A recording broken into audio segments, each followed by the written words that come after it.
कहते हैं कि पाप का घड़ा धीरे धीरे भरता है। भगोड़े जाकिर नाइक के बारे में बात सटीक साबित होती है।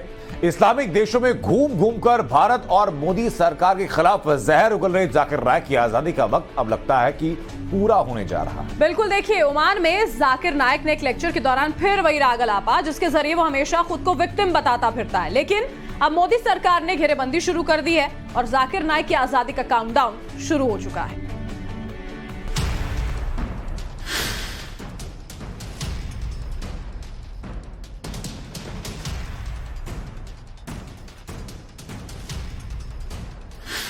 इस्लामिक लकीर पर जहर उगलने वाले जाकिर नाइक के आजादी के दिन क्या पूरे होने वाले हैं? जाकिर नाइक अपने जहरीले एजेंडे से बाज नहीं आ रहा। इस बार जाकिर ने ओमान में एक बार फिर भारत के खिलाफ जहर उगला।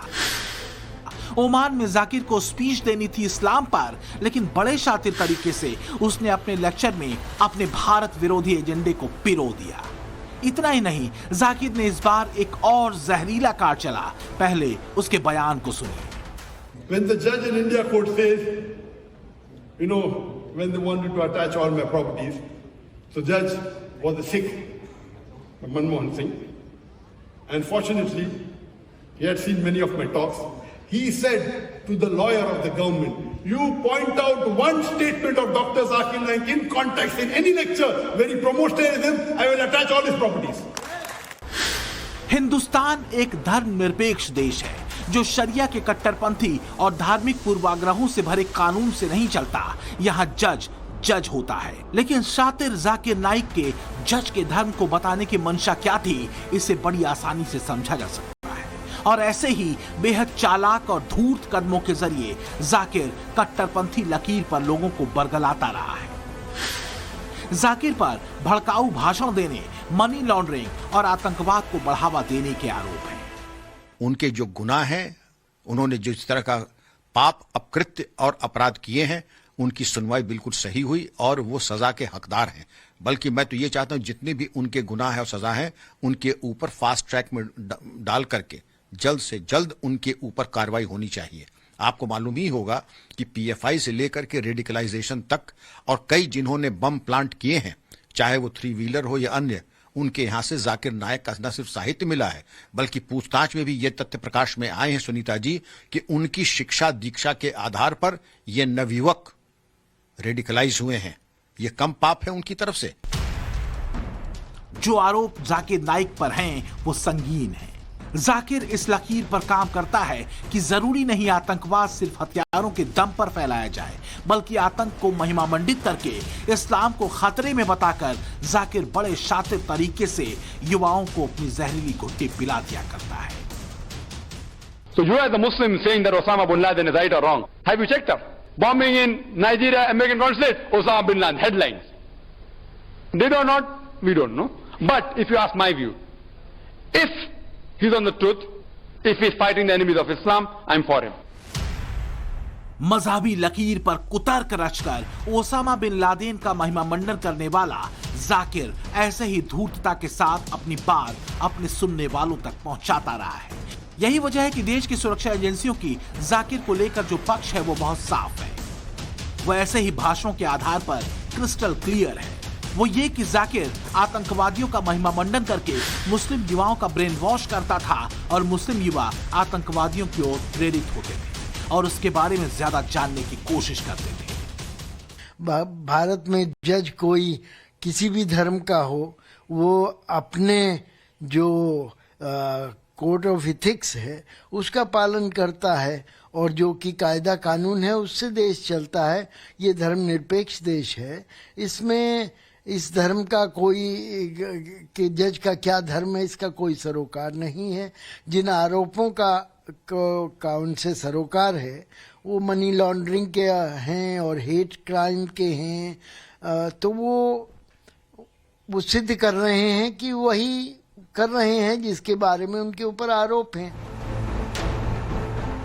2016 में बांग्लादेश की राजधानी ढाका में हुए आतंकी हमले में मारे गए आतंकियों में से एक जाकिर नाइक और उसके पीस टीवी से प्रेरित बताया गया था।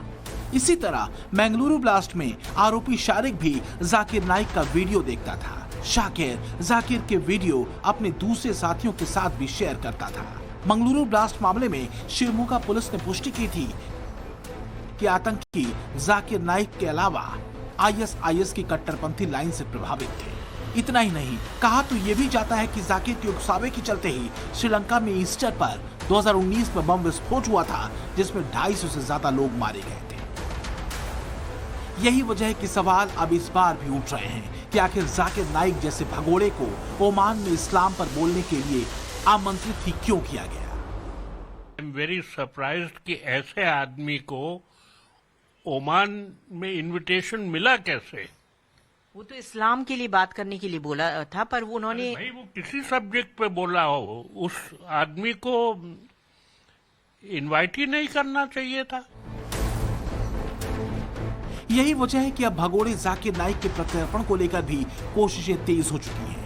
आज नहीं तो कल ये भगोड़ा हिंदुस्तान की न्याय व्यवस्था के हवाले होगा। आखिर कब तक विदेशों में भारत के खिलाफ जहर उगलता ये खैर मनाएगा। The fugitive from justice.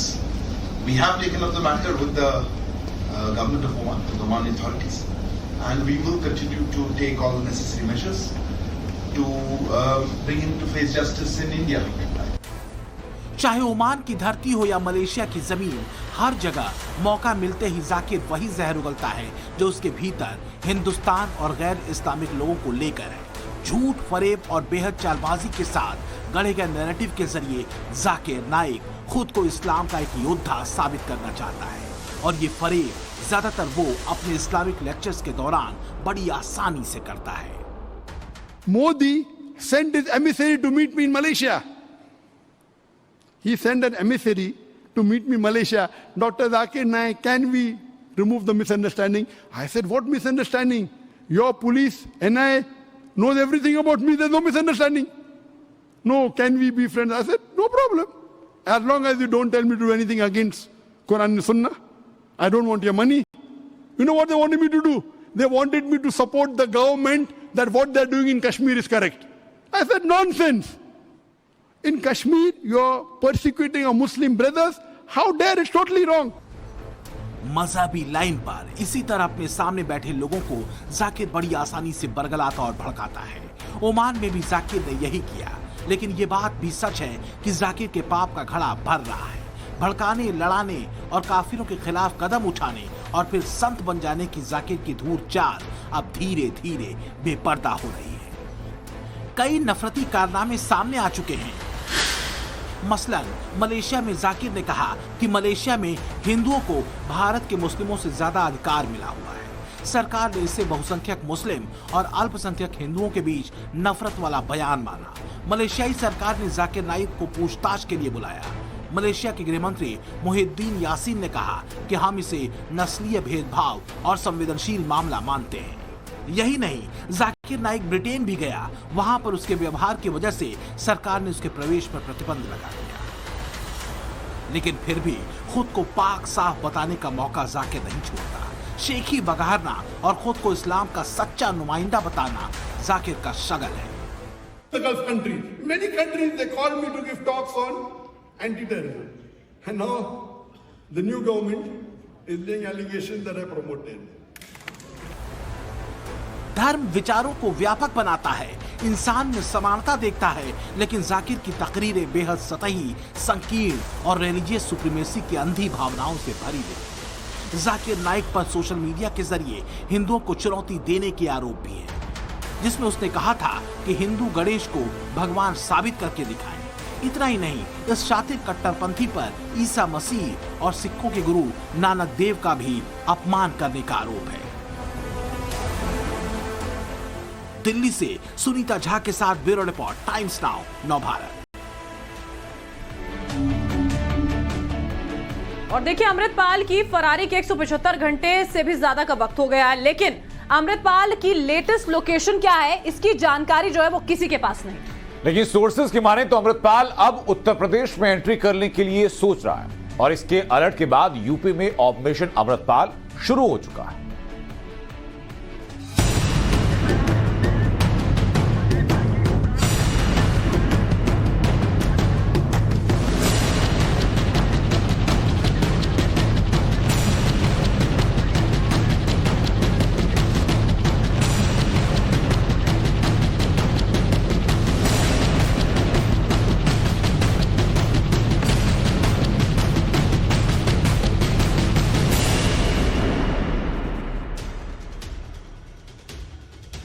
UP में अमृतपाल को लेकर अलर्ट जारी कर दिया गया है।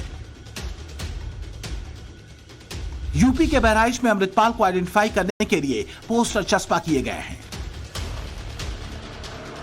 चाहे कितने भेष बदल लो, चाहे बाल कटवा लो या फिर क्लीन शेव कर लो, योगी की पुलिस से नहीं बच पाओगे।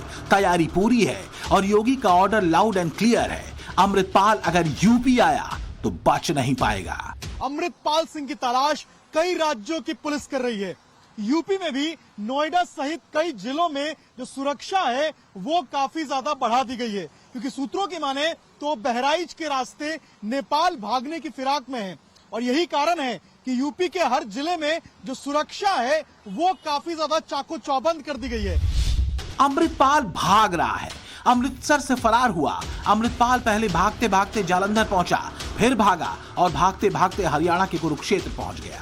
लेकिन अमृतपाल के पीछे पीछे पुलिस भी पहुंच गई। अमृतपाल फिर भागा और वो यमुनानगर की ओर आया और अब वो यूपी की तरफ भाग रहा है।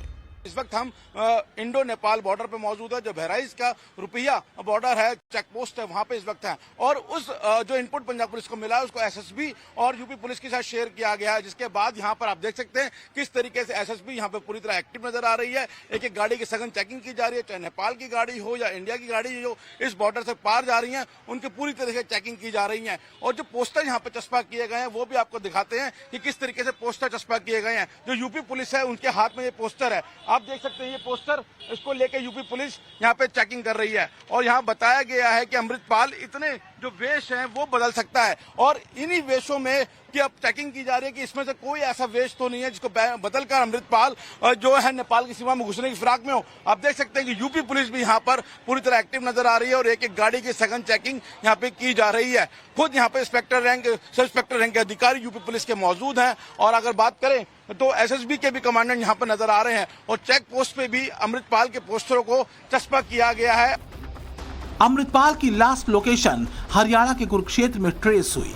शाहबाद इलाके के सिद्धार्थनगर में अमृतपाल पैंट शर्ट में नजर आया। उसने छाते से अपनी पहचान छुपाई और पुलिस की दबिश से पहले ही अमृतपाल वहां से फरार हो गया। अमृतपाल अभी कहां है, उसकी लेटेस्ट लोकेशन क्या है, उसका अगला ठिकाना कहां है और अमृतपाल का नेक्स्ट प्लान क्या है? पुलिस अमृतपाल के इसी मिस्ट्री को डिकोड करने में जुटी।